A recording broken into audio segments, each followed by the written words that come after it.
नमस्कार, आप सभी को चैत्र नवरात्रि की असीम शुभकामनाएं। मां दुर्गा के इस पर्व का इंतजार हिंदू धर्म के लोग पूरे साल करते हैं और आखिरकार ये त्योहार आ ही गया।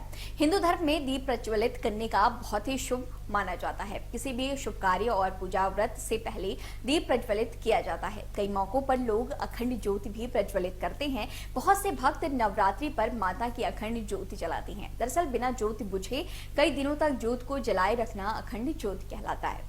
भक्त नवरात्रि के दौरान ज्योत 9 दिनों तक लगातार जलाए रखते हैं। नवरात्रि के पहले दिन कलश स्थापना और अखंड ज्योति प्रज्वलित की जाती है।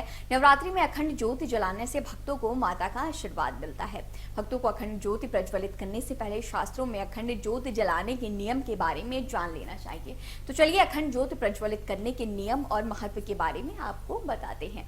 मान्यता है कि अखंड ज्योत जलाने से माँ स्वयं दीपक में विराजमान होती हैं। ऐसे में माँ का आशीर्वाद सदैव घर परिवार के लोगों पर बना रहता है। अखंड ज्योति सिर्फ दीपक नहीं होता बल्कि ये भक्ति का प्रकाश होता है। ऐसे में 9 दिनों तक अखंड ज्योति प्रज्वलित करने से जीवन से अंधकार दूर होता है। अखंड ज्योत जलाने से घर परिवार में सुख शांति बनी रहती है और मां दुर्गा की कृपा से सभी काम सिद्ध होते हैं। नवरात्रि में मनोकामना पूर्ण करने के लिए भक्तों को अखंड ज्योत प्रज्वलित करनी चाहिए। अखंड ज्योत जलाने से सभी तरह के वास्तु दोष भी दूर होते हैं। वास्तु दोष के दूर होने से भक्तों का भाग्योदय होता है और जीवन में सुख समृद्धि आती है। चलिए अब आपको अखंड ज्योति नियम के बारे में बताते हैं।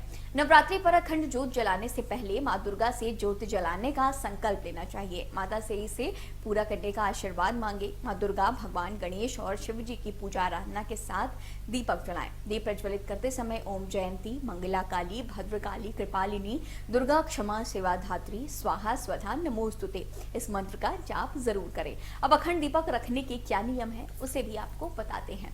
अखंड दीपक चौकी पर लाल कपड़ा बिछा कर रखना चाहिए। अगर आप दीपक को जमीन पर रख रहे हैं तो इसके लिए खास नियम का पालन करना चाहिए। आपको दीपक जमीन पर रखने के लिए पहले जमीन पर अष्टदल बनाना चाहिए। अष्टदल आपको पीले चावल और गुलाल से बनाना चाहिए। अखंड दीपक की बाती हमेशा कलावे की बनानी चाहिए।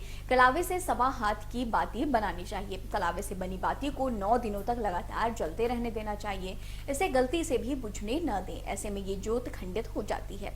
अखंड ज्योत जलाने के लिए शुद्ध देसी घी का इस्तेमाल करना चाहिए। हालांकि आपके पास देसी घी मौजूद नहीं है तो ऐसे में आप किसी और घी या तिल और सरसों के तेल से भी ज्योत जला सकते हैं। अखंड ज्योत माता के दाईं ओर रखना शुभ होता है। हालांकि तेल की ज्योति को माता की चौकी के बाईं ओर रखना चाहिए। अखंड ज्योति के लिए पीतल के दीपक का इस्तेमाल करें। पीतल का दीपक नहीं है तो मिट्टी के दीपक का इस्तेमाल कर सकते हैं।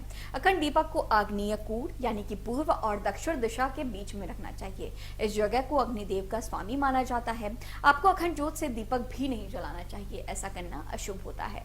पूजा के बाद भी अखंड ज्योति को खुद से नहीं बुझाना चाहिए, इसे अपने आप बुझने देना चाहिए। आप अखंड ज्योति जला रहे हैं तो इन बातों का ध्यान जरूर रखें। एक बार फिर से आप सभी को नवरात्रि की शुभकामनाएं। मां का आशीर्वाद आप सभी पर बना रहे।